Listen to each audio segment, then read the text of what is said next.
प्रभु रामचंद्र भगवान की पंढरीनाथ भगवान की पवन सुत हनुमान की शुकाचार्य भगवान की भागवत महापुराण की माऊली महावैष्णव श्रीमंत श्री ज्ञानेश्वर महाराज आणि आजचा दिवस मोठ्या आनंदाचा आहे, नाही का?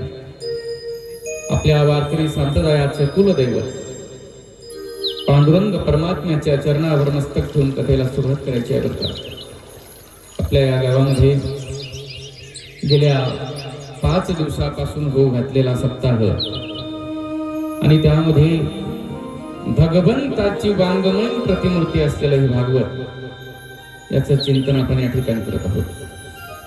एका ऋषीपुत्रानं दिलेला शाप, त्या शापाचं प्रायश्चित्त म्हणून राजा परीक्षिताने केलेला राज्याचा त्याग आणि त्यांच्या पूर्व पुण्याईनं प्राप्त झालेली शुकाचार्य महाराज राजाला ही कथा सांगतात. आणि तीच कथा आपण या ठिकाणी 5 दिवसापासून श्रवण करत आहोत.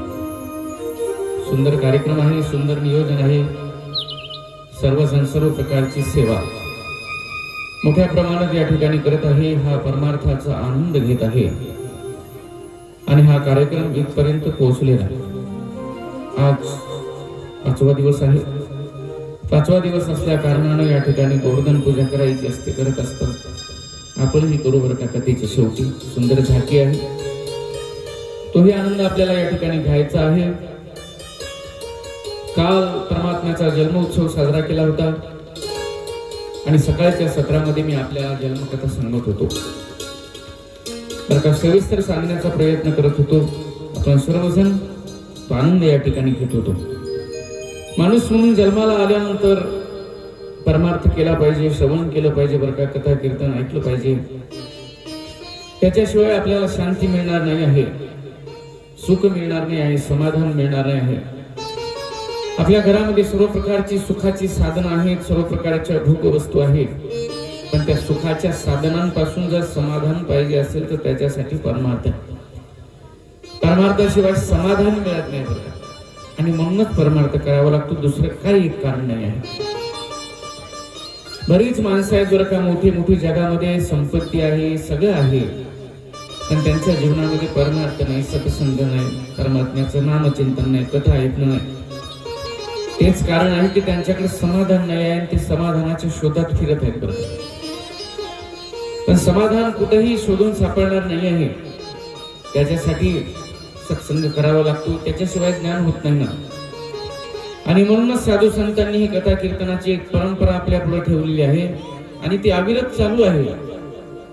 आणि म्हणून आपण असं फायदा करून घेतला पाहिजे बरं का, हा आनंद घेण्याचा प्रयत्न केला पाहिजे.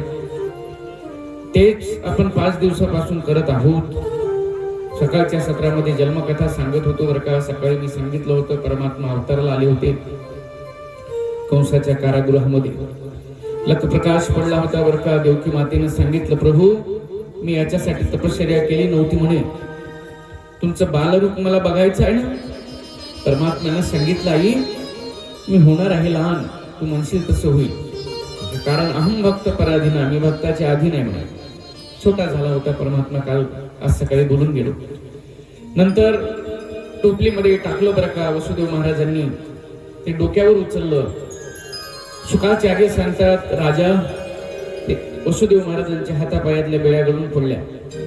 सकाळी बोलून गेलो की ज्यावेळेस आपण भगवंताला डोक्यावर घेत असतो त्यावेळेस त्या संसाराच्या बंधनातून मुक्त होत असतो बरं का. आणि मायेला डोक्यावर घेतल्यानंतर पुन्हा त्या बंधनात पडत असतो. म्हणून त्या संसारूपी बंधनातून जर आपल्याला मुक्त व्हायचं असेल, ते बंधन तुटावं सुटावं अशी इच्छा असेल, त्या भगवंताला डोक्यावर घेण्याचा प्रयत्न केला पाहिजे.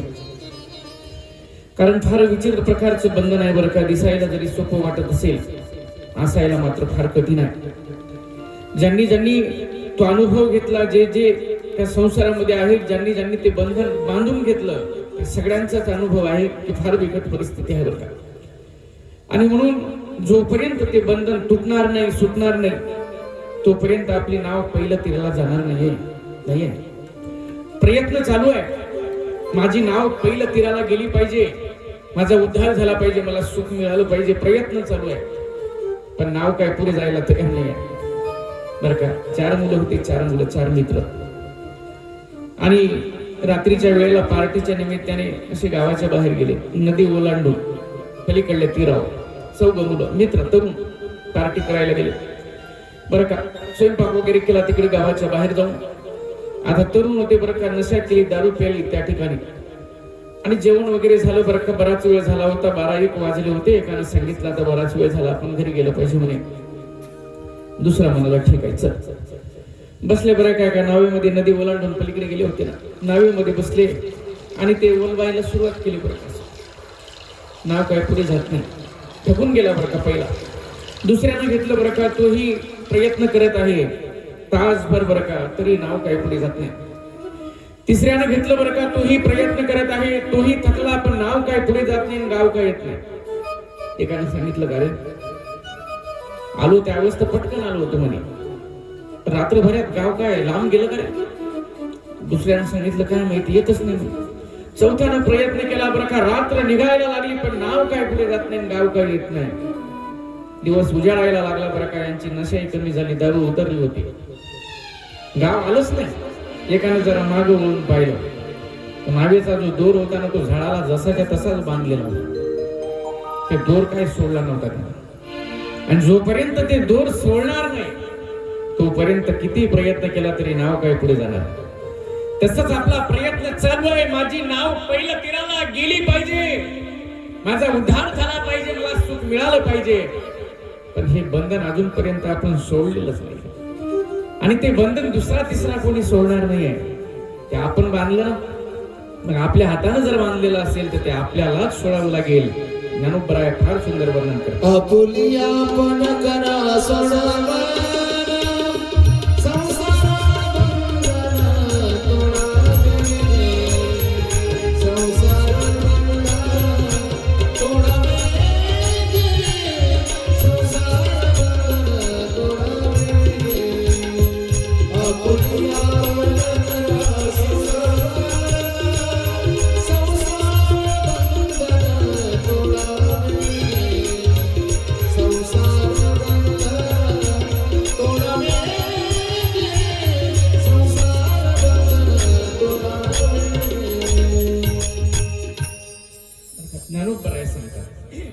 बंधन आपण स्वतःच्या हाताने बांधलेलं आहे. मग आपुली आपण करार सोडवून आपल्याला सोडवण करायचे, आपल्यालाच त्याच्यातून मुक्त व्हायचं. ते बंधन आपल्यालाच सोडायचं आहे. आणि ते बंधन तुटावं सुटावं अशी जर इच्छा असेल तर मग देवाला डोक्यावर घेतलं पाहिजे, नाही का. वसुदेव महाराजांनी डोक्यावर घेतलं, आपोआप बंधनातून मुक्त झाले बरं का. दार उघडल्या गेली, द्वारपाळ झोपी गेले, वाट मिळाली बरं का. कारागृहाच्या बाहेर आले, जायला लागले. मंद मंद पाऊस पडत होता. सुखाचे आहे सांगतात राजा, बाहेर झोपलेले लोक सगळे उठून घरामध्ये गेले म्हणे आणि रस्ता मिळाला. यमुनेमध्ये प्रवेश केला. यमुनेचं पाणी वर यायला लागलं. तिचीही इच्छा झाली होती की मी परमात्म्याच्या पायाला स्पर्श केला पाहिजे. माझ्या परमात्म्यानं पाय काढला बरं का, यमुनेला स्पर्श केला. यमुनेनं वाट मोकळी करून दिली. गोकुळामध्ये आले. गोकुळामध्ये आल्यानंतर पाहिलं तर सगळेच्या सगळे झोपी गेलेले होते. शुकाचार्य सांगतात राजा, सगळे झोपलेले होते, कारण त्या ठिकाणी माया उत्पन्न झाली होती. आणि ज्या ठिकाणी माया उत्पन्न होत असते त्या ठिकाणी कोणीही जागे राहत नाही. बरं, कोणी जागे राहत नाही, सगळ्यांना झोपा लागत असते. फक्त 3 जण जागे होते. एक चंद्र जागा होता, ज्या चंद्राच्या वंशामध्ये माझा परमात्मा प्रगट झाला, तो चंद्र. दुसरे वसुदेव महाराज जागे होते आणि तिसरा परमात्मा जागा होता, बाकी सगळे झोपलेले होते. आणि वसुदेव महाराजांनी प्रवेश केला बरं का यशोदाईच्या कक्षामध्ये. त्या ठिकाणी एक मुलगी उत्पन्न झालेली होती, माया. परमात्म्याला तिथे ठेवलं, मायेला उचललं बरं का. परतीच्या प्रवासाला निघाले. पुन्हा यमुनेमध्ये प्रवेश केला, बाहेर आले. मथुरेमध्ये प्रवेश केला, कारागृहामध्ये प्रवेश केला. दारं बंद झाली. आतमध्ये गेल्यानंतर ते बेड्या आपोआप हातापायामध्ये पडल्या, कारण आता मायेला डोक्यावर आणलं होतं. ज्यावेळेस परमात्म्याला डोक्यावर घेतलं होतं त्यावेळेस ते बंधनातून मुक्त झाले होते. आणि ज्यावेळेस मायेला डोक्यावर घेतलं पुन्हा बंधनात पडले होते. आणि मग ती माया रडायला लागली. रडण्याचा आवाज द्वारपाळांच्या कानावर गेला बरं का. एक जण धावत गेला आणि सांगितलं, महाराज महाराज, म्हणे. कंस सावध झाला बरं का आणि तार तार तार तार कारागृहाच्या दिशेने निघाला. कारागृहामध्ये प्रवेश केला. वसुदेव महाराजांच्या हातामध्ये मुलगी होती. सांगितलं दे रे, माझा 8वा बैल आहे. सांगितलं ए मित्रा, ती मुलगा नाही मुलगी आहे मुलगी. सांगितलं असू दे, मुलगा असू दे नाही तर मुलगी असू दे, ते माझ्या बैलाने ते निसटली बरं का. भिंतीवर मारणार, निसटली, हातातून गेली आकाशामध्ये. अष्टभुजा रूप धारण केलं. सांगितलं अरे हे कंसा, तू मला मारू शकत नाही रे. तुझा लागी बली उपजला मजा आधी.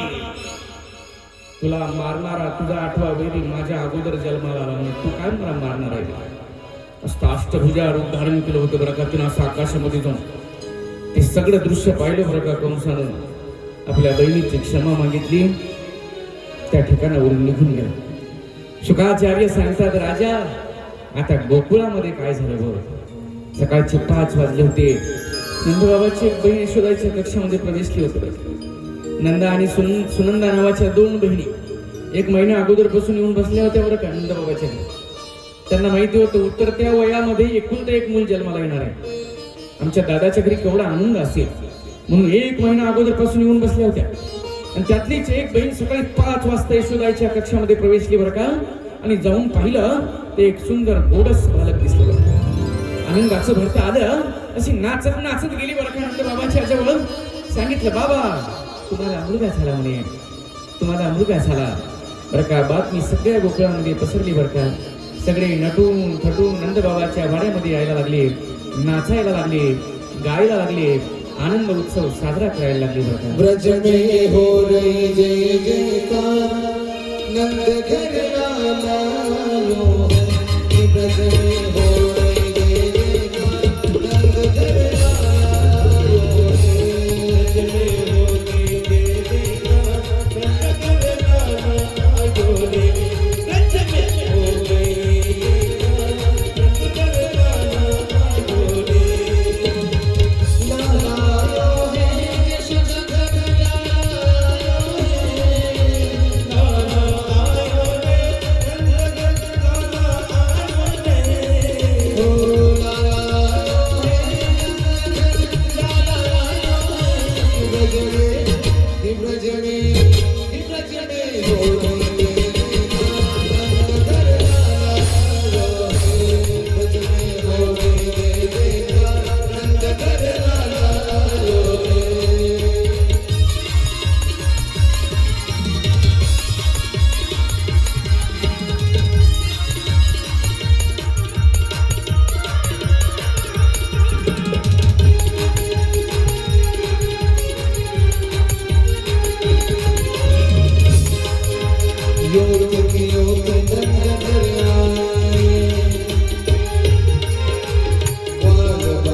बाबाच्या घरी आणि उत्सव साजरा होता.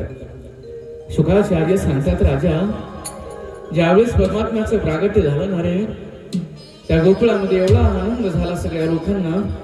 कारण उतरत्या वयामध्ये एकुलता एक मूल जन्माला आलं होतं बरं का. नंदबाबांनी सगळ्या गोर गरिबांना बोलून घेतलं बरं का. सगळे लोक यायचे आणि त्या छोट्या मुलाला आशीर्वाद देऊन निघून जायचे बरं. ज्या ज्या वेळेस ते लोक नंदबाबाला शुभेच्छा देण्यासाठी, बधाई देण्यासाठी यायचे ना, नंदबाबा त्या लोकांना वस्त्र, दान, दक्षिणा, अलंकार असे सगळं द्यायला लागले.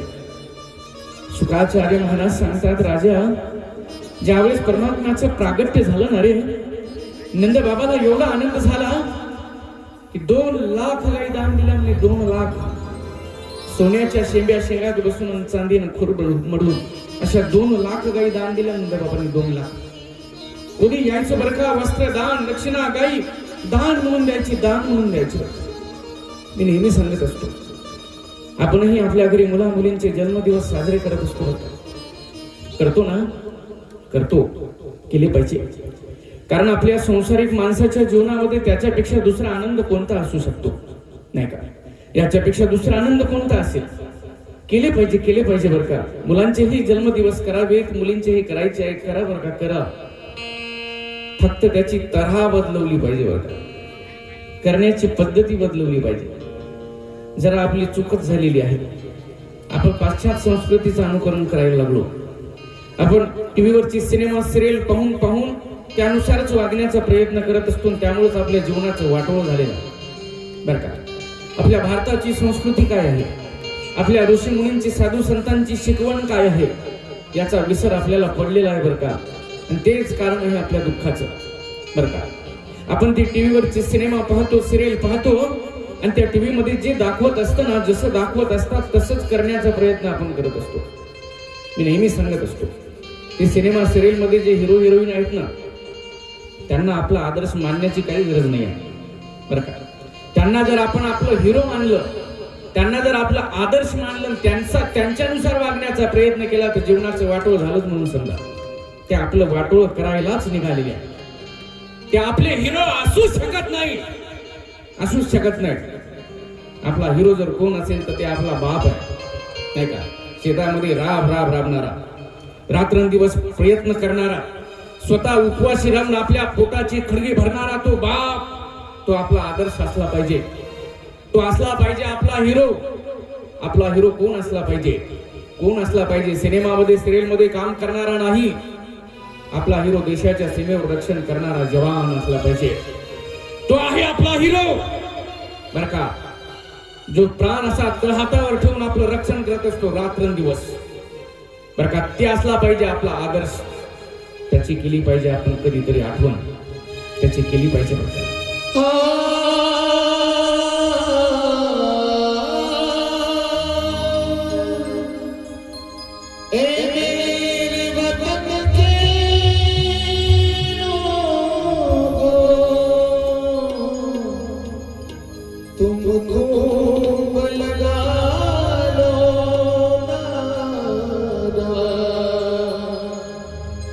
ये शुभ दिन है हम सबका लहरा तिरंगा प्यारा पर मत भूलो सीमा पर वीरों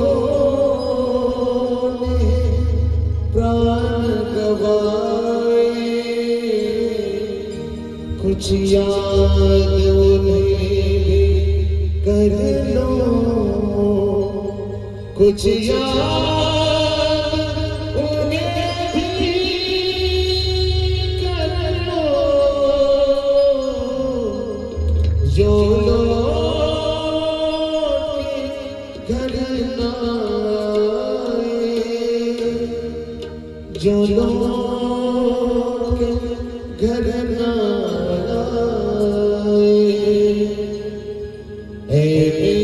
वतन के लोग जरा कभी भर लो, जो शहीद हुए उनकी जरा करो कुर्बानी। मेरे वतन के लोगों जरा कभी भर लो पानी, जो शहीद हुए उनकी जरा करो कुर्बानी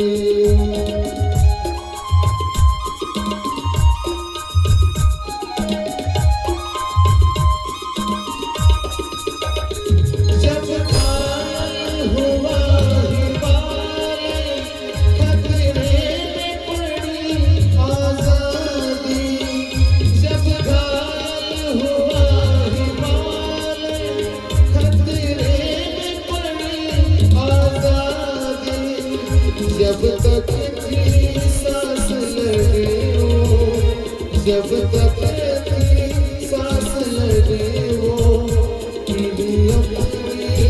लाश बिछा दे संगीन पे धर करो माता सो गए अमर बलिदान जो शहीद हुए उनकी सदा याद करो कुर्बानी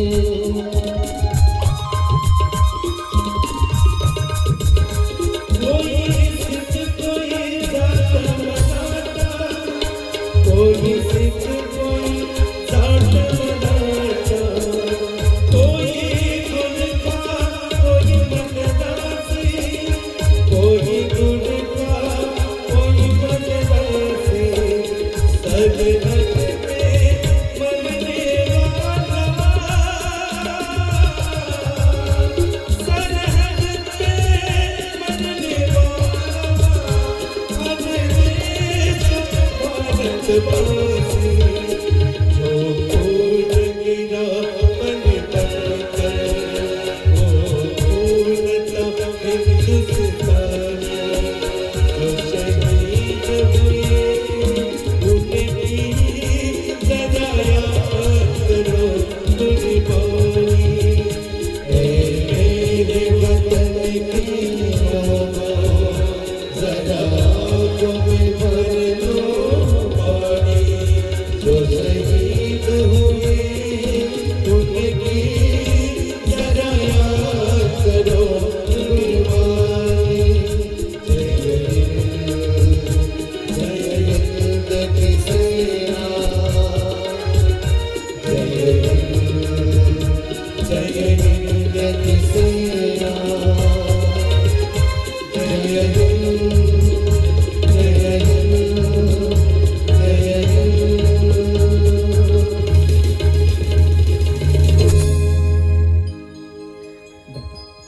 आपले हिरो कोण आहे? ते आहे आपले हिरो, देशाच्या सीमेवर रक्षण करणारे जवान. त्यांची आठवण करायची आहे, त्यांना मानायचे आहे आदर्श बरं का. त्यांची आठवण येते आपल्याला फक्त 26 जानेवारी 15 ऑगस्टला. बाकीचे दिवस आठवण करायला कोणी तयार नाही आहे. आणि टीव्हीवर सिनेमा सिरियल मध्ये काम करणारे ते आहेत ना, त्यांच्यासोबत फोटो काढण्यासाठी त्यांना भेटण्यासाठी आपला प्रयत्न चालू आहे नाही का. ते आपले हिरो असूच शकत नाही बरं का. ते तर आपल्याला बर्बाद करायला निघाले. ते जर आपल्याला गुटखा खायला शिकवत असेल तर तो आपला हिरो असू शकतो. तो जर आपल्याला जुगार खेळायला शिकवत असेल तर तो आपला हिरो असू शकतो बरं का. जंगली रमी पे आवना महाराज म्हणते नाही का. बाकीचे लोक संपले, आता महाराज लोकांना बोलवत आहे. जंगली रमी पे आवना महाराज नाही का. ते आपले हिरो असू शकते, ते आपले हिरो नाहीये बरं का. काही गरज नाही. ते हरामखोर आपल्याला बर्बाद करायला निघाले बरं का, बर्बाद करायला निघाले. आपले हिरो कोण आहे? ते आहे देशाच्या सीमेवर रक्षण करणार. आपला हिरो आपला बाप आहे, बाप आहे बरं का. आणि मी नेहमी सांगत असतो, आपला देवही जर कोण असेल तेही बापच आहे, नाही बापच आहे. आपला देव जर कोण असेल तर देशाच्या सीमेवर रक्षण करणारा जवान. या जगात 3 देव आहे बरं का. फक्त 3 देव, 3 देव. जरा लक्षपूर्वक आहे का. 3 देव बरं का. पहिला देव आपले आई वडील आहे, आपले आई वडील. पहिला देव ज्यांनी आपल्याला जन्म दिला, हे जग दाखवलं बरं का, पहिला देव. दुसरा देव आहे शेतकरी, जो शेतामध्ये राबतो, हळाची काढ करतो, कायमची आपली पोटा पाण्याची व्यवस्था करतो. तो दुसरा देव आहे शेतकरी. आणि तिसरा देव आहे देशाच्या सीमेवर रक्षण करणारा जवान. हे 3 देव आहे. या 3 देवापेक्षा चौथा देव नाहीच आहे बरं. तुम्हाला शोधायचा असेल तर तुम्ही शोधत बसा बरं. म्हणून कधी जीवनात वेळ आली, योग आला, चान्स आला, तर या 3 देवाची सेवा करत जा, या 3 देवाची पूजा करत जा, या 3 देवाची आठवण करत जा, बर का. आणि हिरो सुद्धा तेच आहेत हिरो. त्यांना आदर्श मानायचा आहे बरं का. हे नाही, यांना नाही. म्हणून टीव्हीवरचे सिनेमा सिरियल बघून बघून ते जसं करतात तसं करण्याचा प्रयत्न करू नका. वाटोळ करून टाकला आपण जीवनाचं, बरं का. फार तऱ्हा बदलवली बरं का आपण जन्मदिवस साजरा करण्याची. करत असतात ना जन्मदिवस. फार बिकट परिस्थिती आता तर चौकात वाढदिवस साजरे करतात मुलं, करतात ना बरं का. चौकात डीजे लावून आमच्या गावात करतात, मला माहित नाही इकडे चौकात बरं का. चौकात डीजे लावतात आणि मित्रमंडळी अशी गोळा करतात, दारू पितात, पॅन्ट फाटेपर्यंत नाचतात आणि तिथंच धिंगाणा करतात दारू पिऊन, आणि अशा पद्धतीनं जन्मदिवस साजरा करतात. मला सांगा, अशा पद्धतीनं आपला मुलगा जन्मदिवस साजरा करतो हे बघून त्या आई वडिलांना आनंद वाटत असेल बरं का, लाज वाटत असेल बरं का त्यांना. ते पश्चाताप करत असतील की विनाकारणच्या दलिंदराला जन्माला घातलं, पस्तवत असतील ते बरं का.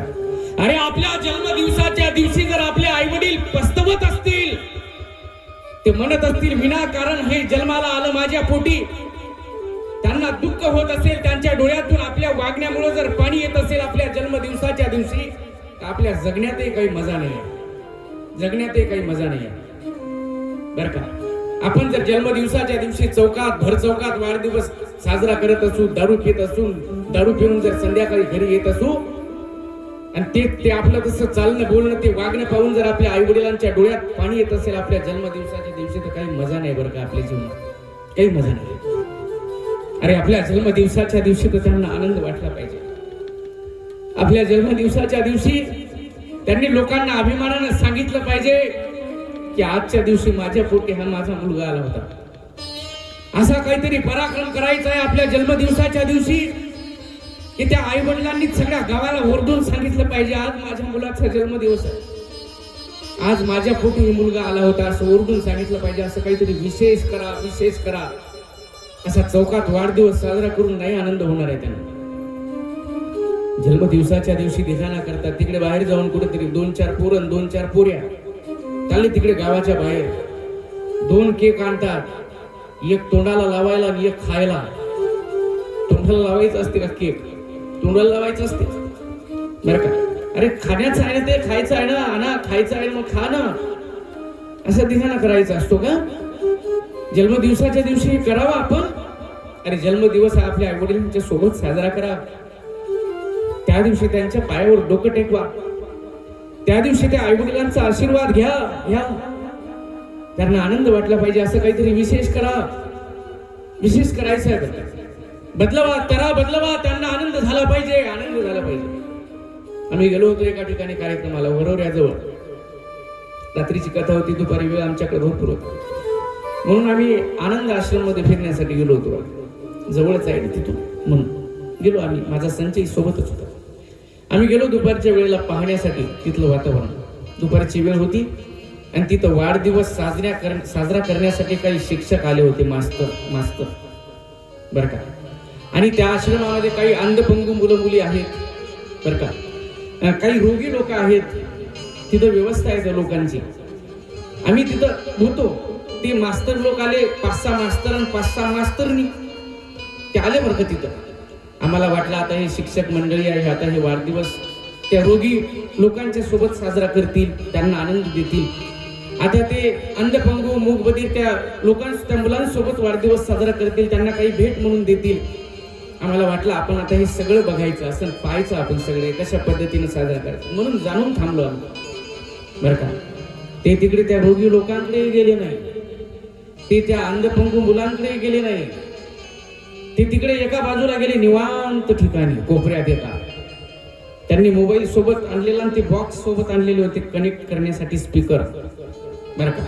ते कनेक्ट केलं, तिथं गाणे लावले सिनेमाचे. ते 5-6 मास्तर आणि 5-6 मास्तरने तिथंच नाचायला लागले एकांतात बरं का. ते केक ते एकमेकांच्या तोंडाला लावून आणि ते नाचणं त्यांचं, अशा पद्धतीनं वाढदिवस साजरा केला. सांगा कुणाचा आदर्श घ्यायचा? अरे ज्यांच्याकडे पाहून आपल्याला काहीतरी शिकायचं आहे, ज्यांचं अनुकरण करायचं आहे बरं का, ते जीवनामध्ये उतरवायचं आहे, ते कसे काय करतात ते, आणि तेच जर असे वागत असतील, ते मास्तरनी जर त्यांना जर अक्कल नसेल बरं का, तेच जर अशा पद्धतीचा वाढदिवस साजरा करत असेल तर कुणाचा आदर्श घ्यायचा, कुणाकडे पाहून जीवन जगायचं आपण, कुणाकडे पाहून जीवन जगायचं. फार बिकट परिस्थिती निर्माण झाली आणि त्याचा परिणाम भोगायला लागलो बरं का, आपण भोगावाच लागेल. म्हणून जन्मदिवस साजरा करत असताना जरा तऱ्हा बदलवा. जन्मदिवसाच्या दिवशी बरं का काहीतरी दिलं पाहिजे. कोणाला दिलं पाहिजे? ज्याला गरज आहे त्याला दिलं पाहिजे. या ठिकाणी बरेच मुलं आहेत बरं का, माझ्या कथेला तसे दिसतच नाही सहसा कोण्या ठिकाणी, इथं आहेत बरं का. खूप जास्त आनंद झाला आणि पहिल्या दुसऱ्या दिवशीपासूनच येत आहेत. इतर ठिकाणी दिसत नाही बरं का. बाकी मग सगळे रिटायरमेंट वालेच असतात, त्यांना तसं तर सांगायची गरज पडत नाही बरं का. आणि त्या दिवशी द्यायचं आहे. कुणाला द्यायचं आहे? आपल्या घरी आपण वाढदिवस जन्मदिवस साजरा करतो, मोठा कार्यक्रम असते, फार मोठा स्टेज असते, मंडप असते, पत्रिका छापतो आपण, आणि सगळ्या त्या मुलींच्या वाढदिवसाच्या दिवशी आपण मोठ्या लोकांना आमंत्रण देत असतो. मोठ्या लोकांना, श्रीमंत लोकांना, पैशावाल्या लोकांना. का देतो माहिती आहे सगळ्यांना. आपल्या घरच्या त्या जन्मदिवसाच्या दिवशी आपण त्या मोठ्या लोकांना, कार्यक्रमाला का आमंत्रण देत असतो? पैशावाल्या लोकांना. आपल्याला माहिती आहे आपल्या मुलाच्या जन्मदिवसाच्या दिवशी जर पैशावाले लोक आले तर आपल्याला त्यांच्याकडून चांगला माल भेटेल ना, माल बरं का, माल. म्हणून आपल्या घरच्या कार्यक्रमासाठी सगळे श्रीमंत माणसं असतात. गरीबाला नाही बोलवत आपण, गरीबाला, कारण आपल्याला माहिती आहे ते देऊन काय देणार आहे, 10ची नोट, त्याच्यात काय बजेट बसते आपला, नाही का बरं का. ते मोठे लोक, काही गरज नाही आहे त्यांना, सण खायला आहे त्यांच्याकडे बरं का, काही गरज नाही आहे त्यांना बोलवायची. आपल्या मुलींच्या जन्मदिवसाच्या दिवशी कुणाला बोलवायचं आहे? ज्यांच्याकडे एका टाइमची भोजनाची व्यवस्था नाही त्याला बोलवायचं बरं का. म्हणून जा, गावाच्या बाहेरच्या बाजूला आहेत गरीब लोक, ज्यांच्याकडे एका टाइमची भोजनाची व्यवस्था होत नाही, आपल्या मुलींच्या जन्मदिवसाच्या दिवशी आणा त्यांना गोळा करून आणि खाऊ घाला, पोटभर चांगलं चुनलं. प्रत्येक घासाला तुमच्या मुलाला आशीर्वाद देतील, प्रत्येक घासाला तुमच्या मुलाला आशीर्वाद देईल आणि तुमच्या मुलाचं आयुष्य वाढेल बरं का. यांना काही गरज नाही आहे, भरपूर आहे यांच्याकडे खायला. आपल्या मुलींच्या जन्मदिवसाच्या दिवशी एखाद्या गरीबाला द्या, एखादं गव्हाचं पोतं घेऊन, गव्हाचं पोतं बरं का. प्रत्येक घासाला तुमच्या मुलाला आशीर्वाद देईल, प्रत्येक घासाला त्याचं आयुष्य वाढेल. ज्याच्याकडे खाण्यापिण्याची व्यवस्था नाही त्याला खाऊ घाला, ज्याच्याकडे वस्त्र नाही त्यांना वस्त्र द्या, ज्यांच्याकडे वस्तू नाही त्यांना वस्तू द्या, आणा त्यांना, जमा करा, खाऊ घाला त्यांना, द्या, ते सगळे द्या. ते लोक देतील तुमच्या मुलींना आशीर्वाद आणि तुमच्या मुलीचं आयुष्य वाढेल. तिथून पुढचं जीवन सुखानं समृद्धीनं व्यतीत होईल. हे करायचं आहे, जरा बदल करायचा आहे, बदल समजून घ्या. बघा एखाद्याला मदत करून कधीतरी त्याच्या चेहऱ्यावरचा आनंद बघा, त्याच्यापेक्षा 10 पट आनंद झाल्याशिवाय राहणार नाही. जा एखाद्या आश्रमामध्ये, ज्या ठिकाणी लोक आहेत बरं का, ते वाट पाहत आहेत कोणी येतील आमच्या सोबत एखादा आनंद साजरा करतील. ते त्या आश्रमाच्या दारात उभे आहेत, कोणी येणार आमच्या सोबत आनंद साजरा करणार, आम्हालाही थोडासा आनंद देणार. वाट पाहत आहे, आपली वाट पाहत आहेत ते सगळे. जा तिथं त्या लोकांच्या सोबत तो आनंद साजरा करा. बघा तुमच्या मुलाला आशीर्वाद दिल्याशिवाय राहणार नाही बरं का. करून तर बघा. आणि आपली कॅपॅसिटी आहे तेवढं, असं एवढं मोठंच द्यायचं आहे असा काही नियम नाही आहे बरं, असा काही नियम नाही आहे. आणि म्हणून हे आपण जीवन जगत असताना करायचं आहे. आपण देत नाही, आपलं घेणंच सुरू आहे, सगळं जमाच करणं सुरू आहे. जमाच करणं, द्या, कपडे द्या, पैसा द्या, वस्तू द्या, जमाच करणं. आणि देतो काय? एक चिवड्याचं पाकिट एवढं आणि त्याच्यात सोनपापडीचा तुकडा अर्धा तोडलेला, एवढंच. आणि बाकी फक्त जमाच करणं बरं का. आज नंद बाबांनी 2 लाख गाई दान दिल्या बरं का, 2 लाख. सोन्याच्या शेव्या शिंगात बसून आणि चांदीनं खुरमडून अशा 2 लाख गाई दान दिल्या. लोक यायचे, आशीर्वाद द्यायचे, निघून जायचे. बरं का आनंद उत्सव साजरा होत आहे. महाराज सांगतात घरोघरी झाला लक्ष्मीचा वास. ज्यावेळेस परमात्म्याचं प्रागट्य झालं ना, त्यावेळेस लक्ष्मी अशी असं वाटायला लागले की लक्ष्मी प्रगट झाली की काय या गोकुळामध्ये. कारण परमात्मा प्रगट झाला होता ना. आणि ज्या ठिकाणी परमात्मा येत असतो त्या ठिकाणी लक्ष्मी येतेच. ती कुठं बसलेली असते आपल्या सगळ्यांनाच माहिती आहे. कुठं बसलेली असते ती लक्ष्मी. परमात्म्याचा फोटो पाहिला ना विष्णू भगवंताचा, कुठं असते ती? कुठं आहे फोटो पाहिला ना आपण? प्रतिमा विष्णू भगवंताचा फोटो पाहिला, कुठं असते ती लक्ष्मी? कुठं आहे? पाहिला नाही का फोटो? पाहिला नाही का? कुठं आहे ते पायाजवळ बसलेली आहे ना सेवा करायला. आणि ज्या ठिकाणी तो देव जाणार, तो भगवंत जाणार, ती त्याच्या सोबतच जात असते. ती पाय सोडतच नाही, कधी पाय सोडतच नाही. ज्याही ठिकाणी तो परमात्मा जाणार त्या ठिकाणी परमात्म्याच्या मागच जाते. प्रत्येक अवतारामध्ये परमात्म्याच्या सोबत. कृष्ण अवतारामध्ये रुक्मिणी मातेच्या रूपाने सोबत, राम अवतारामध्ये सीता मातेच्या रूपाने सोबत आहे. वामन भगवंताचा अवतार झाला होता देवाचं काज करण्यासाठी. त्या हातामध्ये जी छत्री आहे ना ती लक्ष्मी आहे. बरं का लक्ष्मी आहे. माझ्या ज्ञानोबरायांचा अवतार सुद्धा भगवंताचाच अवतार आहे, महाविष्णूचा अवतार, सखा माझा ज्ञानेश्वर. मग ज्ञानोबरायांनी तर लग्न केलंच नाही, ते नैष्ठिक ब्रह्मचारी.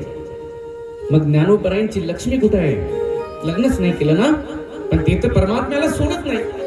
बरं का ज्ञानोबराय विष्णू भगवंताचाच अवतार आहे. मग लक्ष्मी कुठे आहे? ज्ञानोबरायांच्या दारामध्ये जे सुवर्ण पिंपळ आहे ना ती लक्ष्मीच आहे. बरं का लक्ष्मीच आहे. ते भगवंताला सोडून राहतच नाही. मग मी नेहमी सांगत असतो आपल्याला जर लक्ष्मी पाहिजे असेल तर काय करावं लागेल? काय करावं लागेल? पहिल्यांदा भगवंताला आणावं लागेल. बरं का आपल्याकडे भगवंत आला, तो देव आला की मग लक्ष्मीला बोलवायची गरज पडणार नाही. ते माग येईलच. बरं का येईलच. पण आपल्याला देव नको आहे. आपल्याला देव नको आहे. आपल्याला फक्त लक्ष्मी पाहिजे. लक्ष्मी. म्हणून तर दिवाळीच्या दिवशी आपण फक्त लक्ष्मीची पूजा करतो ना. कारण आपल्याला फक्त तिचीच गरज आहे. देव नको आहे आपल्याला. तशी येतच नाही ते. आणि आली तर ती काय थांबत नाही. बरं का ती कशावर बसून येत असते? कशावर बसून येते? तिचं वाहन काय? काय लक्ष्मीचं वाहन? घुबड आहे. घुबड. बरं का. आणि त्या घुबडाला हिंदीमध्ये उल्लू म्हणतात. उल्लू. ती तिच्या वाहनावर बसून येते त्या उल्लूवर. आणि कधी त्या माणसाला उल्लू बनून निघून जाईल हे काही सांगता येत नाही. ती एकटी राहतच नाही. ती फार चंचल आहे. मग ती जर पाहिजे असेल, लक्ष्मीची इच्छा असेल तर भगवंताला आणलं पाहिजे. आज माझा परमात्मा गोकुळामध्ये प्रगट झाला ना, घरोघरी झाला लक्ष्मीचा वास. दैन्य दारिद्र्य असं विटाला. महाराज म्हणतात दैन्य आणि दारिद्र्य असं संपूर्णच गेलं. बरं का सगळे लोक आनंदाच्या भरात नाचत होते. असा चांदी सोनं हिरे माणिक मोती वस्त्र अलंकार असा सणाच्या सणाच पडला होता गोकुळामध्ये. लोक यायचे बरं का रस्त्यानं. दुसरा विचारायचा, अरे काय दिलं रे नंद बाबांनी तुला? तू सांगायचं हे कपडे दिले. कपडे. दुसरा म्हणायचा काय राजा कपडे घेऊन बसला? जा दुसऱ्या दारावर, तिथं चांदीच्या भांड्याचा वाटप चालू. त्यानं कपडे टाकून द्यायचे तिथं. जिथं चांदी भेटते तिथं निघून जा. चांदी घेऊन येताना भेटायचा बरं का. तिसरा त्याला विचारायचा काय दिलं रे नंद बाबांनी? तो सांगायचा हे सोन्याचे भांडे दिले, चांदीचे भांडे. ते म्हणायचा काय राजा चांदी घेऊन बसला? अरे चौथ्या दारावर जा, तिथं सोन्याच्या भांड्याचा वाटप चालू. चांदी तिथंच टाकून द्यायची, जिथं सोनं भेटते तिथं निघून जावं. चांदी सोनं हिरे माणिक मोती असा सणाच्या सणाच पडला होता. घरोघरी झाला लक्ष्मीचा वास. कारण परमात्म्याचं प्रागट्य झालं होतं. आनंद उत्सव होत आहे बरं का. 6 दिवस पार पडले होते. सुखाचे आर्य सांगतात राजा. आणि त्या आनंदाच्या भरात नंद बाबाला एका गोष्टीचा विसर पडला होता रे. राजाने विचारलं महाराज कोणती गोष्ट? सुखाचार्य सांगतात राजा मथुरेला जाऊन मथुरेच्या राजाला कर द्यायचा होता. एक उपनंद आला बरं का नंद बाबाच्या जवळून सांगितलं बाबा तुम्ही आनंदाच्या भरात एक गोष्ट विसरले म्हणे. मथुरेला जाऊन मथुरेच्या राजाला कर द्यायचा आहे, नाही तर तो आपल्यासाठी सुखसोयी जे उपलब्ध केलेले आहे ते सगळ्या काढून घेतील आणि आपल्याला दंड करेल. म्हणून पटकन जा बाबा आणि कर देऊन द्या म्हणे त्या मथुरेच्या राजाला, नाही तर तो रागवेल. नंद बाबा सावध झाले बरं का आणि कर देण्यासाठी मथुरेला गेले. कर वगैरे भरला बरं का. माहिती झालं होतं वसुदेव महाराजांची 6 मुलं मथुरेच्या राजानं मारली, कंसानं मारली बरं का. दुःख वाटलं होतं थोडंसं. म्हणून एकदा त्या वसुदेव महाराजांची भेट घ्यावी म्हणून वसुदेव महाराजांच्या जवळ गेले बरं का. दोघांनी एकमेकांना पाहिलं आणि खूप आनंद झाला. दोघांची चर्चा सुरू झाली. नंदबाबांनी सांगितलं, महाराज मी असं ऐकलं म्हणे मथुरेच्या राजानं तुमच्या मुलाची 6 मुलाची हत्या केली. वसुदेव महाराजांनी सांगितलं, बाबा ते राहू द्या म्हणे बाजू. मी तर असं ऐकलं तुमच्या घरी एका मुलाचा जन्म झाला म्हणे. केवढा आनंद साजरा करत असाल तुम्ही, केवढा आनंद उत्सव त्या ठिकाणी केला असेल तुम्ही. ते सांगा ना कसा आनंद साजरा केला.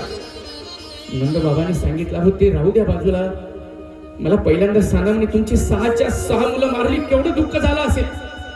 वसुदेव महाराजांनी सांगितलं, हो राहू द्या ना महाराज ते बाजूला, तुमच्या घरी एक मुलगा जन्माला आला ते आनंद उत्सव कसा साजरा केला ते सांगा ना.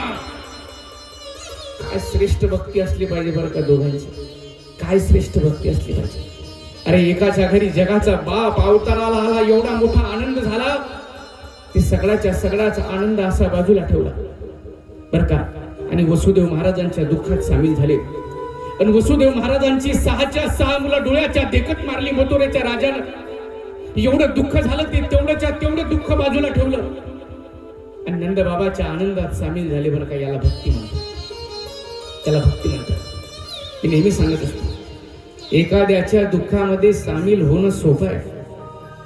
एखाद्याचं दुःख पाहून आपणही दुःखी होतो हे सोपं आहे. एखादा जर रडताना दिसला, दुःख करत असला तर जातो त्याच्या जवळ, त्याला सांगतो, अरे संकट येत असतं, दुःख येत असतं, असं खचून जायचं नसतं रे.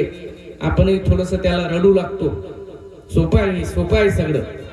दुसऱ्याच्या दुःखामध्ये सामील होणं बरं का सोपं आहे, पण दुसऱ्याच्या सुखामध्ये सामील होणं सोपं नाही. दुसऱ्याचं दुःख पाहून दुःखी होता येतं हे सामान्य गोष्ट आहे, सहज आहे बरं का, होते. पण एखादा माणूस जर सुखी असेल, त्याचं सुख पाहून तेवढं सुख जर आपल्याला होत असेल तर याच्यापेक्षा दुसरी भक्ती कोणती असूच शकत नाही बरं का. ज्या दिवशी दुसऱ्याचं सुख पाहून तेवढंच सुख आपल्याला होईल, तेवढाच आनंद आपल्याला होईल, जीवनात भजन करायची गरजच पडणार नाही.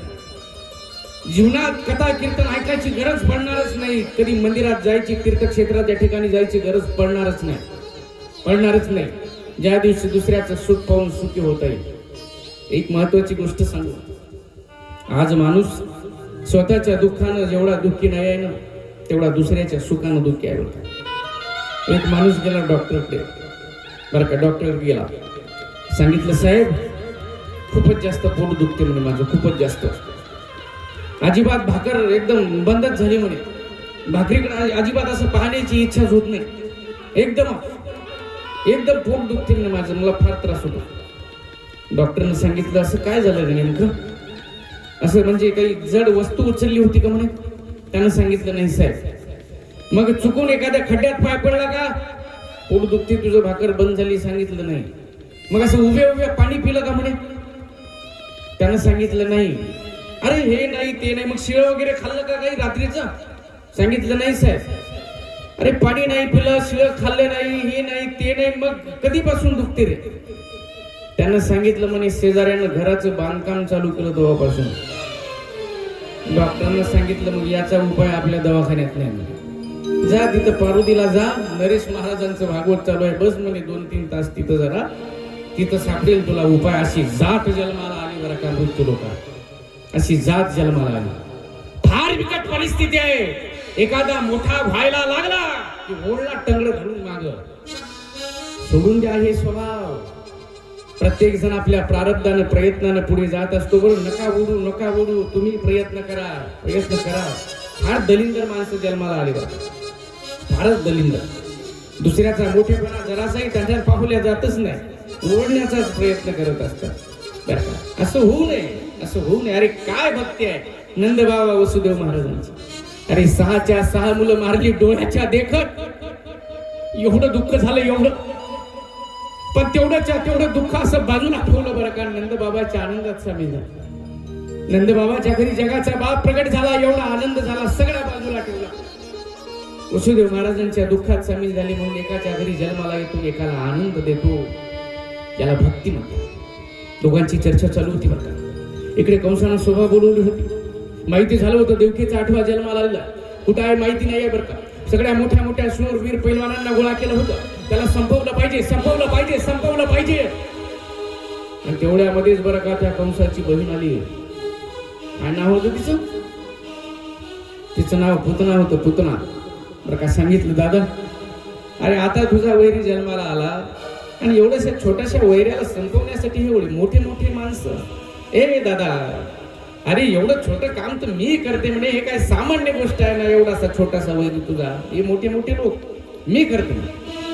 कंसाने सांगितलं, नक्की करशील दादा, विश्वास ठेव म्हणे, बघ करते की नाही. बर का. आणि निघाली परमात्म्याला संपवण्याच्या इच्छेने स्तनामध्ये विष भरून. बर का, निघाली होती. इकडे वसुदेव महाराजांच्या मनामध्ये काहीतरी चलबिचेल झाली. बरं का, नंद बाबाला सांगितलं, बाबा माझं मन मला सांगत आहे म्हणे, गोकुळामध्ये काहीतरी उत्पात घडण्याची शक्यता आहे, तुम्ही पटकन जा. नंद बाबा घाबरले, घाईनच निघाले. बरं का, पण नंद बाबाच्या अगोदर ही पूतना पोहोचली.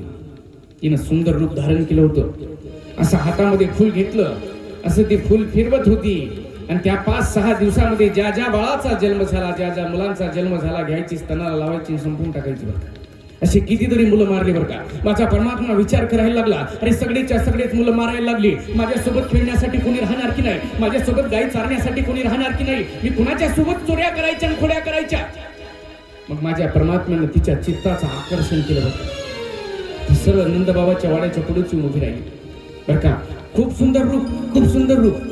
नामदेव महाराजांनी कोण्याही स्त्रीच्या सौंदर्याचं वर्णन केलं नाही बरं का, पण या पुतणीच्या सौंदर्याचं वर्णन केलं बरं का.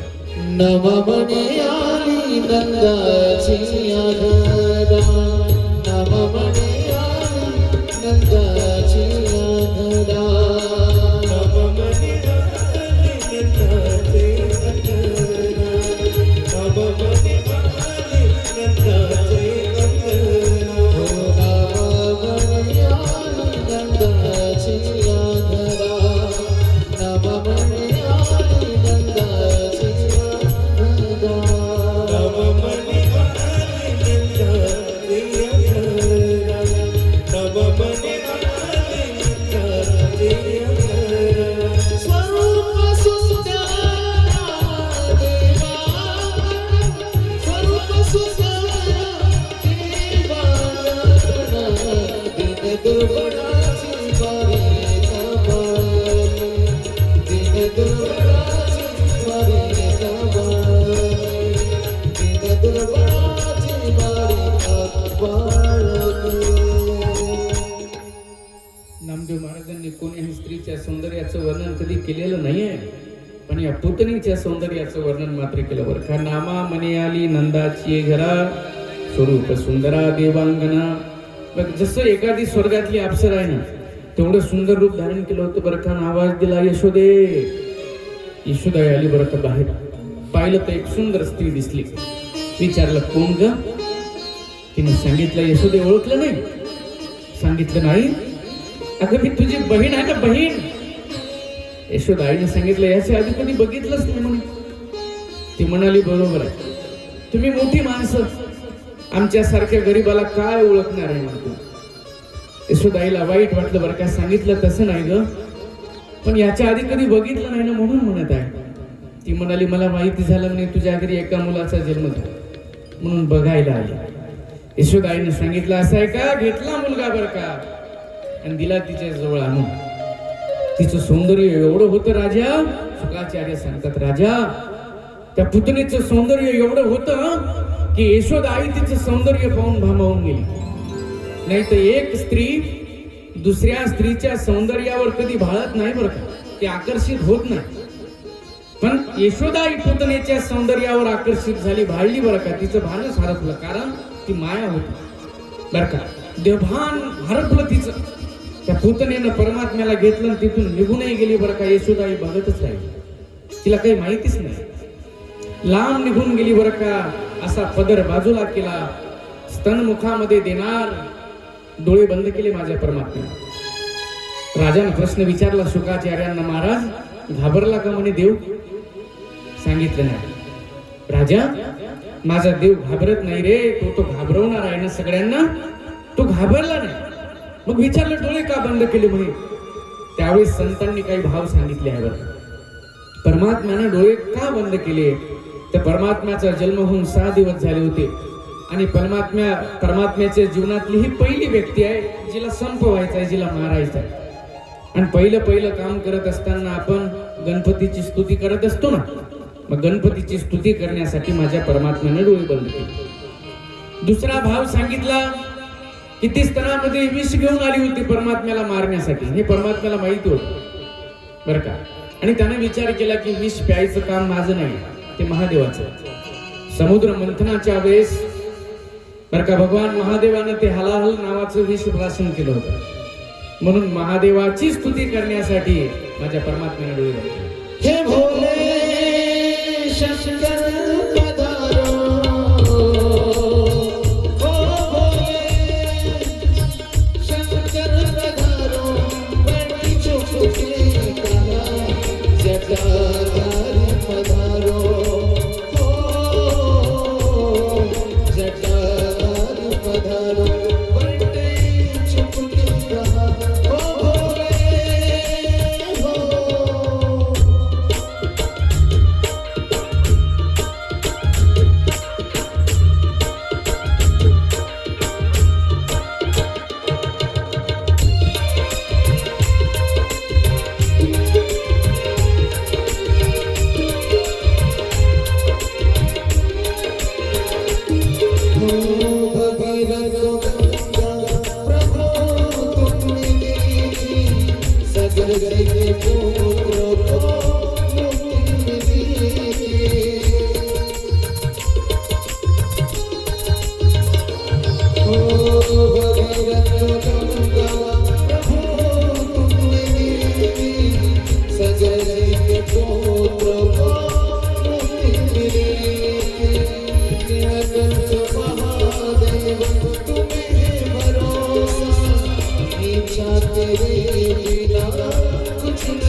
महादेवाची स्तुती करण्यासाठी बरं का परमात्म्याने डोळे बंद केले. दुसऱ्यांदा संत सांगतात माझ्या परमात्म्याने डोळे बंद केले. का केले? पुतना ही अपवित्र स्त्री आहे बरं, आणि अपवित्र गोष्टीकडे बघू नये म्हणून माझ्या परमात्म्याने डोळे बंद केले. आणखी एक भाव सांगितला परमात्म्याने डोळे बंद केले. का केले? पुतना ही स्त्री आहे आणि परमात्मा पुरुष आहे, आणि प्रेमाची देवाणघेवाण ही डोळ्याच्या द्वारे होत असते. मी जर या पुतणीला दृष्टी दिली, हिच्याकडे बघितलं, हिच्याविषयी जर माझ्या अंतःकरणात प्रेम उत्पन्न झालं तर हिला मारता येणार नाही, म्हणून माझ्या परमात्म्याने डोळे बंद केले. आणखी एक भाव सांगितला हिला मारायचं आहे, पण मारल्यानंतर गती कोणती द्यायची याचा विचार करण्यासाठी माझ्या परमात्म्याने डोळे बंद केले.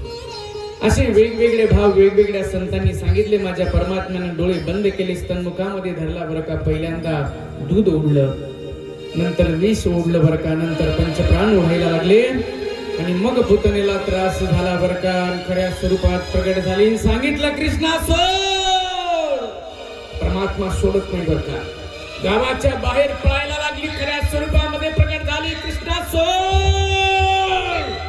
परमात्मा सोडत नाही बरं का. लांब जायला लागली, त्रास व्हायला लागला, कृष्णा सोड. परमात्मा सोडत नाही. सांगितलं मावशी धरत असत नाही म्हणे, धरलं तर कधी सोडत नाही, कृष्णा सोड. परमात्मा सोडत नाही. लांब गेली की बरं का, पंचप्राण ओढले होते, धाडकन पडली.